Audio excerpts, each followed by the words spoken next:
As we turn to our scriptures this morning, we read first from Matthew's Gospel. I invite you to read along with me, reading Matthew 26, verses 17 through 19, and then verses 26 through 30. Let us listen for God's word for us together. On the first day of unleavened bread, the disciples came to Jesus, saying, "Where do you want us to make the preparations for you to eat the Passover?" He said, "Go into the city to a certain man, and say to him, 'The teacher says, my time is near. I will keep the Passover at your house with my disciples.'" So the disciples did as Jesus had directed them, and they prepared the Passover meal. While they were eating, Jesus took a loaf of bread, and after blessing it, he broke it, gave it to the disciples, and said, "Take, eat. This is my body." Then he took a cup, and after giving thanks, he gave it to them, saying, "Drink from it, all of you, for this is my blood of the covenant, which is poured out for many for the forgiveness of sins. I tell you, I will never again drink of this fruit of the vine until that day when I drink it new with you in my Father's kingdom." When they had sung the hymn, they went out to the Mount of Olives.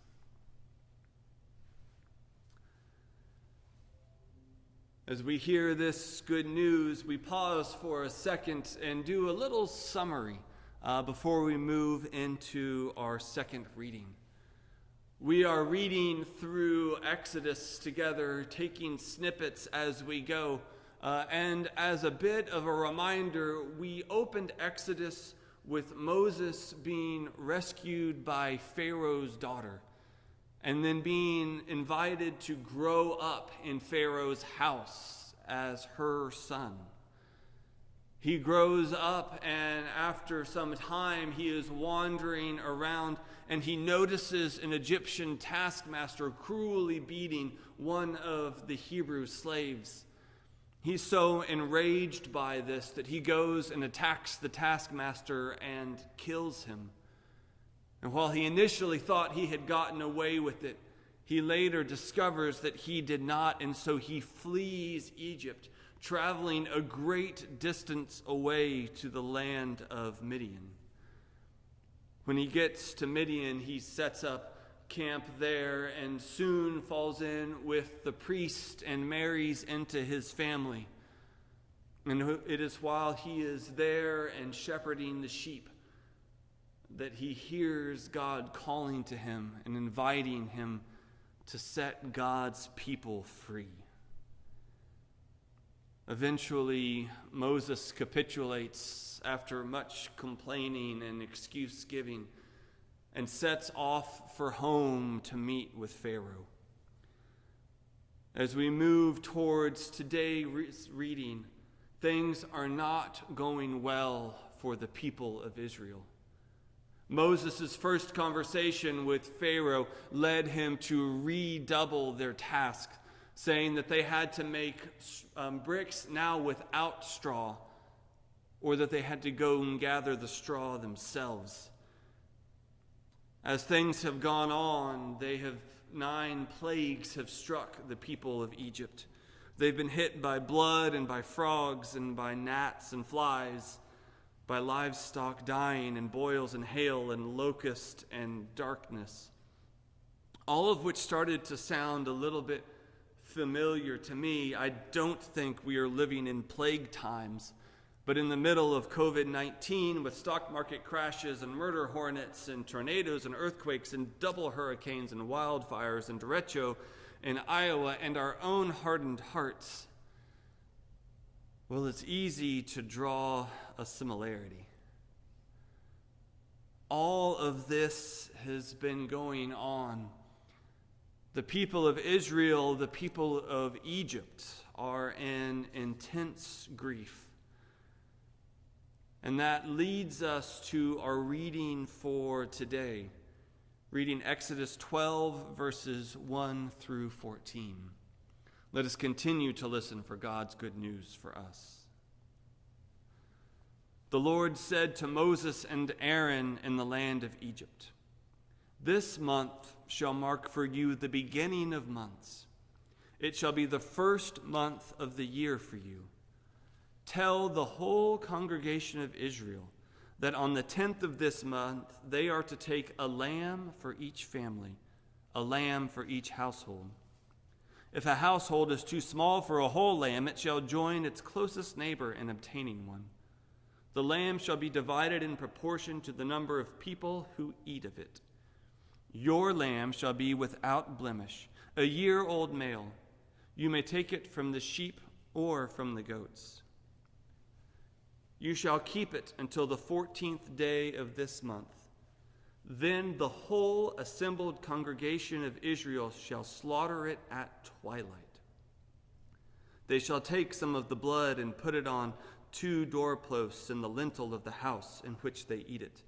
They shall eat that lamb the same night. They shall eat it roasted over the fire with unleavened bread and bitter herbs. Do not eat any of it raw or boiled in water, but roasted over the fire, with its head, legs, and inner organs. You shall let none of it remain until the morning. Anything that remains until the morning you shall burn.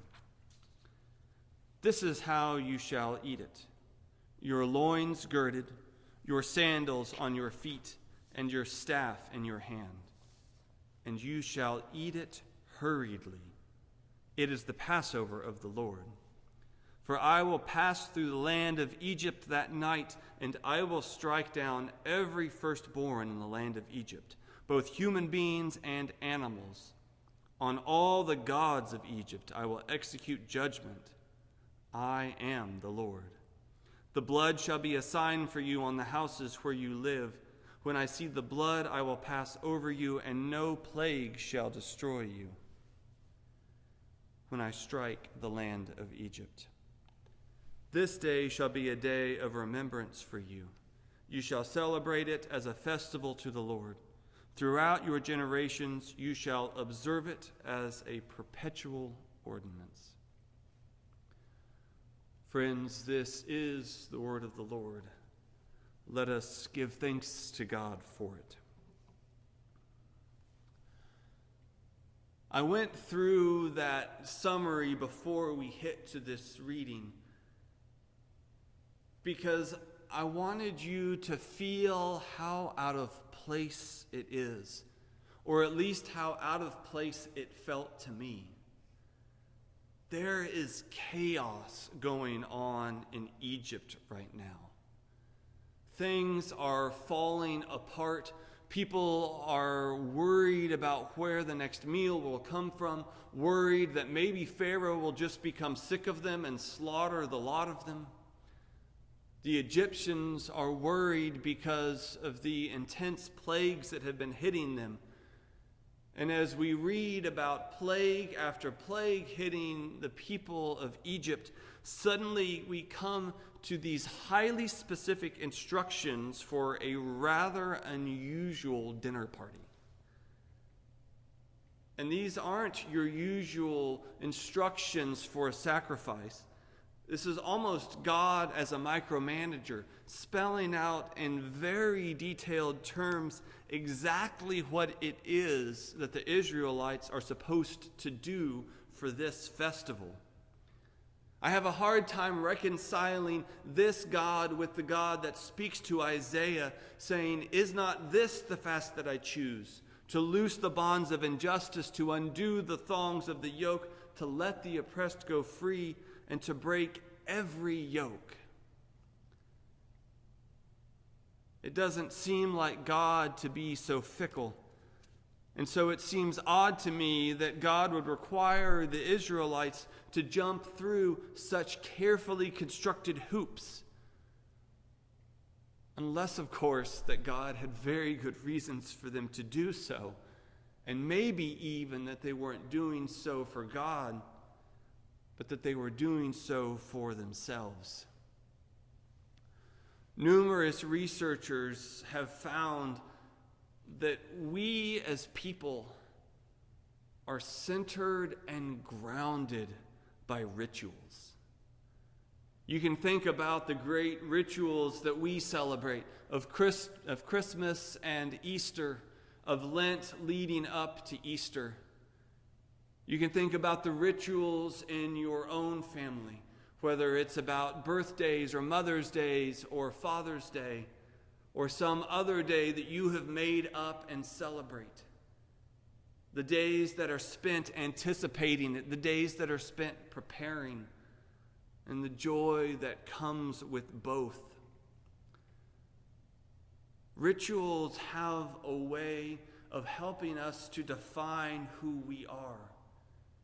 Our spiritual rituals serve as a bridge between heaven and earth, helping us to see more clearly the beauty and the love which is always around us, and giving us time that is set aside to give thanks for these gifts. Rituals give us a sense of belonging, and they connect us not only to our families and our communities, but also to the families and communities of the past and the families and communities that will come, so that we connect the dot with rituals through history. These rituals can provide us with a sense of renewal and with structure for our lives. And the intentionality that comes with them calls us to another level of focus, to paying attention more than we might normally, to checking the recipe 3 times instead of breezing over it and hoping that we get it right, because the ritual itself is important, and so it calls us to focus. As odd as it might seem to drop everything and to hold a feast together in the midst of chaos and suffering, it may be that this is what the Israelites were called to do, because this was precisely the time when they needed to do it the most. We read this story with the gift of hindsight. We know what is coming. But the Israelites do not. They are about to set out on a journey that will test them in new and unexpected, perhaps even unimaginable ways to them right then.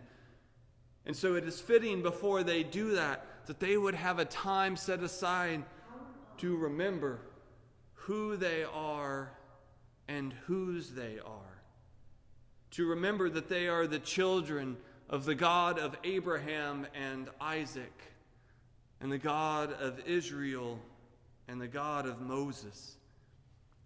It's important to give them time set aside to give thanks for what they have. And if you read these instructions carefully, you notice one of the most fascinating things about this Passover and the Passovers to come is that the celebration is communal. The whole congregation of Israel is invited, because it's easier to remember what connects and unites us when we are face to face.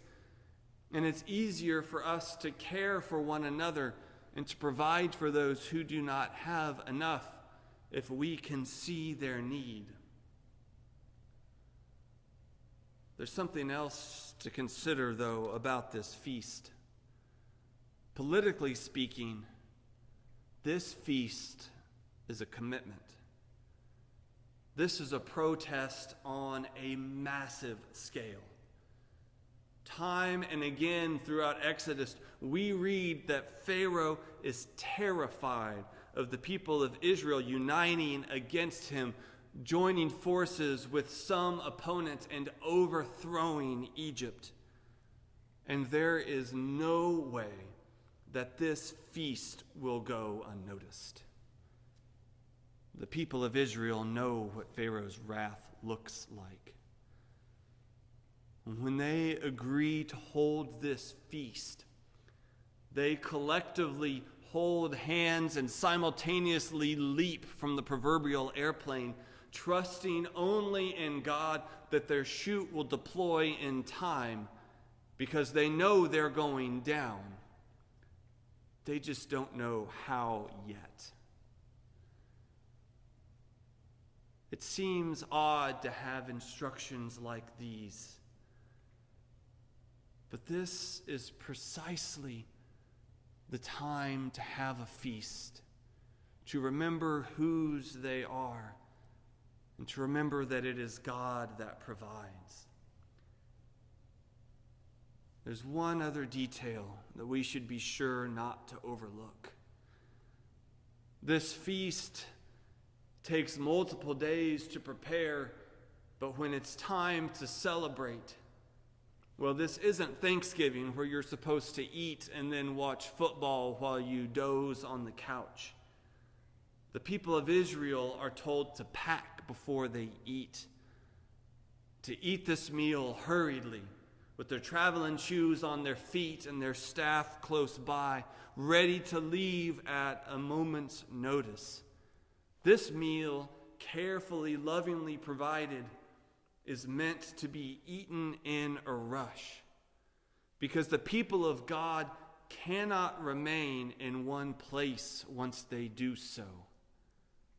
This has always been the case with the people of God. As those whose God has called, we cannot remain stagnant or sedentary. We are followers, and we must be ready to go where God leads at a moment's notice.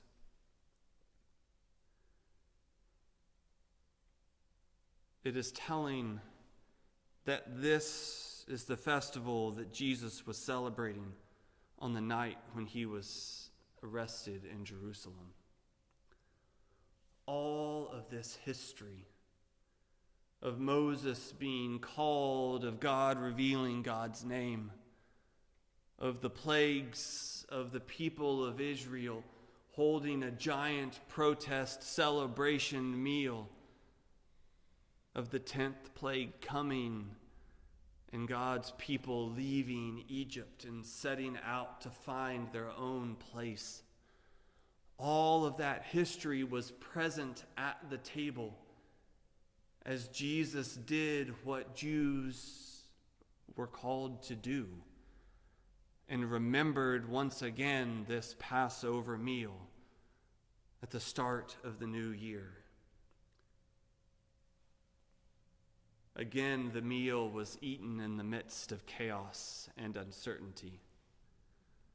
Again, the meal was eaten much like the jump from the plane, because the disciples' feet had been washed and Jesus knew what was coming, although no one else could anticipate it.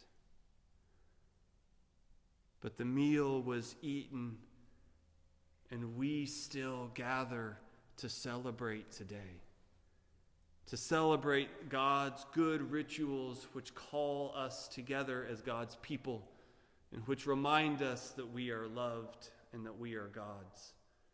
We still celebrate today to remember that as God's people, we are not called to be sedentary, but to be followers of God and also of God's Son, Jesus Christ. In just a few moments, we will have the privilege of sharing this ritual together again. I pray that as we do so, that you will find it to be grounding and challenging, that you will find that it connects you a little more closely to heaven and helps you to see the beauty and the love and the need which is right around you. I pray as we celebrate our ritual that we will all remember how connected we are to one another. Friends, this is our gift and our call and our challenge.